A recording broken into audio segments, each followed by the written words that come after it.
अस्सलाम वालेकुम स्टूडेंट्स। आज मेरा टॉपिक है जी प्रिडिक्टिंग एक्सटेंट ऑफ रिएक्शन।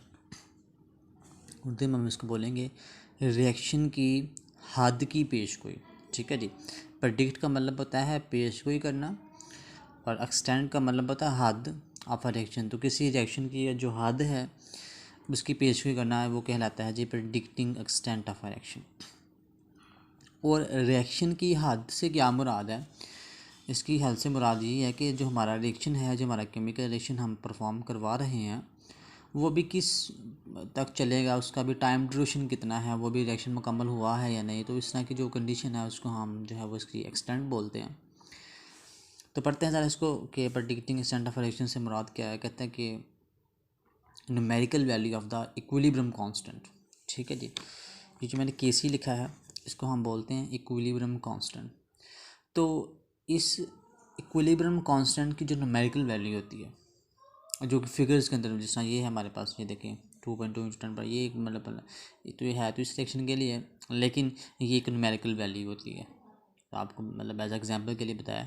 तो कहता है कि किसी भी इक्विलिब्रियम कांस्टेंट के लिए की जो न्यूमेरिकल वैल्यू होती है, जो किसी फिगर्स में होती है, जो किसी नंबर्स में होती है, वो हमें प्रेडिक्ट करती है, वो पेशगोई करती है किसी केमिकल रिएक्शन की हद को, किसी केमिकल रिएक्शन की एक्सटेंट को।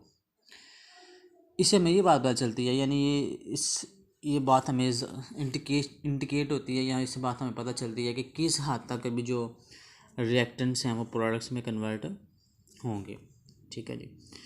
कहते हैं इनफैक्ट दर हकीकत it measures how far a reaction proceed before. तो कहता है हमें बेसिकली ये जो एक्सटेंट है हमें ये बात बताती है कि अभी इक्विलिब्रियम को हासिल करने में भी कितना को टाइम लगता है।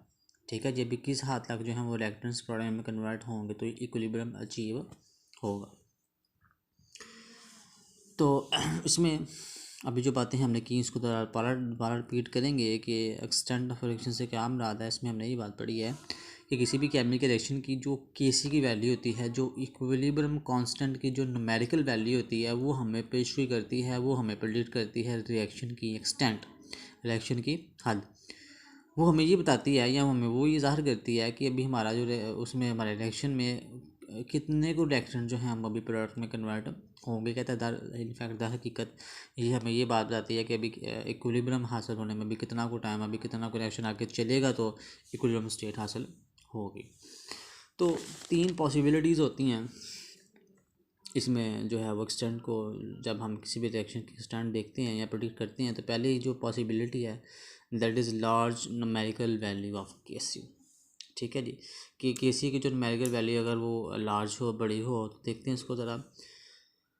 कहते the large value of K C indicate that at equilibrium position the reaction mixture consist of almost all product and reactants are negligible. कहता है कि जब अगर आपके पास केसी की वैल्यू बड़ी है तो वो हमें ये ज़ाहिर करती है कि हमारा जो केमिकल रिएक्शन है उसमें तकरीबन तमाम के तमाम जो हैं वो प्रोडक्ट ही हैं, और जो रिएक्टेंट्स हैं वो नेग्लिजिबल हैं, यानी इसका मतलब है कि वो ना होने के बराबर है। ठीक है जी। आपका अगर आपकी केमिकल रिएक्शन के जो केसी की वैल्यू है वो लार्ज आई है तो वो बात वो हमें ये शो करती है कि आपके उस केमिकल रिएक्शन में तकरीबन प्रोडक्ट्स ही मौजूद हैं, और जो रिएक्टेंट हैं वो ना नेग्लिजिबल हैं, ना होने के बराबर हैं। और दूसरी प्रॉपर्टीज़ की ये होती है कि वो जो रिएक्शन होता है वो तकरीबन मुकम्मल हो चुका होता है। ठीक है। अगर तमाम के तमाम रिएक्टेंट्स प्रोडक्ट्स में कन्वर्ट हो गए तो इट मीन्स कि हमारा रिएक्शन जो है वो तकरीबन कंप्लीट है, मुकम्मल हो चुका है। मिसाल के तौर पे ये इसमें हम कहते हैं जी ऑक्सीडेशन ऑफ कार्बन मोनोऑक्साइड। ठीक है जी। ये जो CO है दैट इज़ कार्बन मोनोऑक्साइड, और दैट इज़ ऑक्सीजन। तो लिखा हुआ है ऑक्सीडेशन ऑफ कार्बन मोनोऑक्साइड। तो ऑक्सीडेशन क्या होती है जी? Addition of oxygen. सिंपल किसी भी एटम में, किसी भी मालिक्यूल में अगर किसी कहीं पे भी ऑक्सीजन को ऐड करते हैं तो वो कहलाती है ऑक्सीडेशन। तो ऑक्सीजन को ऐड कर रहे हैं कार्बन मोनोऑक्साइड में, तो कहता है ये जो केमिकल रिएक्शन है ये तकरीबन कंप्लीट होता है, इसका टेम्परेचर 1000 केल्विन जो है वो इतना टेम्परेचर हो तो फिर ये केमिकल रिएक्शन परफॉर्म होता है। आई थिंक सो ये सारी ये भी गैस फॉर्म में होती है, ऑक्सीजन भी गैस फॉर्म में, और ये जो कार्बन डाइऑक्साइड लेता है that is also gas form. और इसके लिए केसी की वैल्यू दी हुई है 2.2 × 10⁻²2। इट मीन्स कि अगर हमारा ये जो केमिकल रिएक्शन है ये इस वैल्यू पे जाके जो है वो इक्विलिब्रियम स्टेट की हालत में आएगा, और इतनी वैल्यू होगी तो हम कहेंगे हमारा ये जो रिएक्शन है ऑलमोस्ट कंप्लीट है, और इसमें तमाम के तमाम जो रिएक्शंस हैं वो प्रोडक्ट्स में कन्वर्ट हो चुके हैं। सेकंड कंडीशन है जी स्मॉल वैल्यू ऑफ केसी। तो कहता है कि अगर तो केसी की जो वैल्यू है वो स्मॉल है, अभी छोटी आई है, उससे हमें ये बात पता चलती है कि जो हमारा इक्विलिब्रियम हमें हासिल हुआ है उस इक्विलिब्रियम में बड़े कम रिएक्टेंट जो हम प्रोडक्ट में कन्वर्ट हुए हैं। ठीक है जी, मतलब ऊपर लार्ज में तो हमने ये बात की ना कि तकरीबन तमाम के तमाम रिएक्टेंट जो थे वो प्रोडक्ट में कन्वर्ट हो गए थे, लेकिन अब बात कर रहे हैं स्मॉल वैल्यू ऑफ केसी की। ये कहता है हमारा जो इक्विलिब्रियम इस्टेब्लिश हुआ है वो बड़े कम रिएक्टेंट के प्रोडक्ट में कन्वर्ट होने से हमें अचीव हुआ है। कहता है इक्विलिब्रियम पोजीशन के ऊपर हम ये कह सकते हैं कि हमारे उस केमिकल रिएक्शन में तकरीबन अभी रिएक्टेंट्स ही मौजूद हैं और जो प्रोडक्ट हैं वो भी ना होने के बराबर है, क्योंकि बड़े कम रिएक्टेंट प्रोडक्ट में कन्वर्ट हो रहे हैं तो रिएक्टेंट्स ज़्यादा होंगी और प्रोडक्ट क्या होगी, कम होगी, यानी ना होने के बराबर।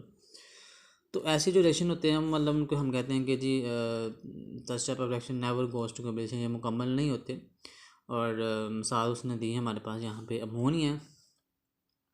तो अमोनिया की अगर हम डिकम्पोजिशन करते हैं that is literally in gas form, ठीक है जी, that is also in gas form, that is also.